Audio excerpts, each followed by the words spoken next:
ಲೋಕಸಭಾ ಚುನಾವಣೆಯಲ್ಲಿ ಎಐಸಿಸಿ ಅಧ್ಯಕ್ಷರಾಗಿರುವಂತಹ ಮಲ್ಲಿಕಾರ್ಜುನ ಖರ್ಗೆ ಅವರು ಸ್ಪರ್ಧಿಸುವುದಿಲ್ವಾ?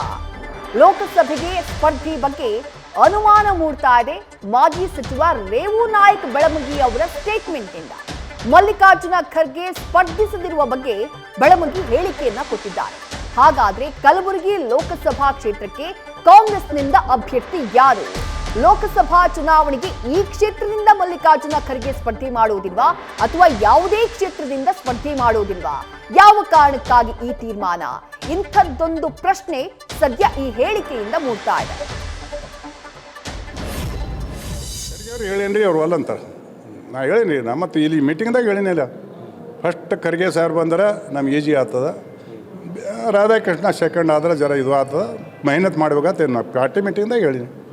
ಮತ್ತು ಅವನೇಂತರ ಅದು ನಾವು ಏನು ದೋಸ್ತ್ ಹೇಳ್ತಾನೆ, ದುಪ್ಪಟ್ಲಿ ಇಡ್ಲಿ ಬರ್ತಾನೆ, ನೀ ಅಂತೀವಿ ದೋಸ್ತ್ ಅಂತ ನಾನು ಮನೆಗೆ ಕಳ್ಸಂದ್ರೆ ಅದು ನಾನು ಒಳಗಿನ ಬೆಂಕಿ ಬಿದ್ದು ಹೇಳ್ತದೆ.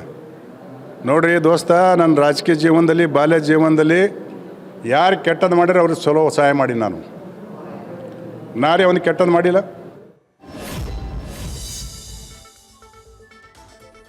ರೇವು ನಾಯಕ್ ಬೆಳಮಗಿ ಅವರ ಸ್ಟೇಟ್ಮೆಂಟ್ ಅನ್ನ ಕೇಳಿಸ್ಕೊಂಡ್ರಿ. ಈ ಒಂದು ಹೇಳಿಕೆಯಿಂದಾನೇ ಮಲ್ಲಿಕಾರ್ಜುನ ಖರ್ಗೆ ಅವರು ಲೋಕಸಭೆಗೆ ಹಾಗಾದ್ರೆ ಸ್ಪರ್ಧೆ ಮಾಡೋದಿಲ್ವಾ ಅನ್ನುವಂಥ ಅನುಮಾನ ಮೂಡಿರೋದು. ಮಲ್ಲಿಕಾರ್ಜುನ ಖರ್ಗೆ ಅವರು ನೇರವಾಗಿ ಈ ವಿಚಾರಕ್ಕೆ ಸಂಬಂಧಪಟ್ಟ ಹಾಗೆ ಎಲ್ಲೂ ಯಾವುದೇ ಸ್ಟೇಟ್ಮೆಂಟ್ ಅನ್ನ ಕೊಟ್ಟಿಲ್ಲ.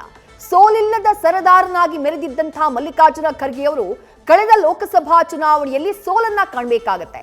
ಅದಾದ ನಂತರ ರಾಜ್ಯಸಭೆ ಮೂಲಕ ಅವರು ಸಂಸತ್ಗೆ ಎಂಟ್ರಿ ಆಗ್ತಾರೆ. ಬಟ್ ಈ ಬಾರಿ ಲೋಕಸಭೆಗೆ ಅವರು ಸ್ಪರ್ಧೆ ಮಾಡೋದಿಲ್ವಾ ಅನ್ನುವಂಥ ಪ್ರಶ್ನೆ ಮೂಡ್ತಾ ಇದೆ ರೇವು ನಾಯಕ್ ಬೆಳಮಗಿ ಅವರ ಈ ಹೇಳಿಕೆಯಿಂದ.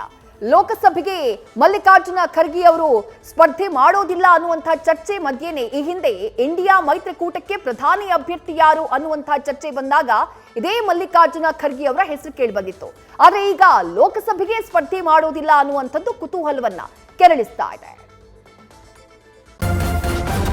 ನ್ಯೂಸ್ ಫಸ್ಟ್ ನಿರ್ಭೀತಿಯಿಂದ ನಿಮ್ಮ ಪರವಾಗಿ.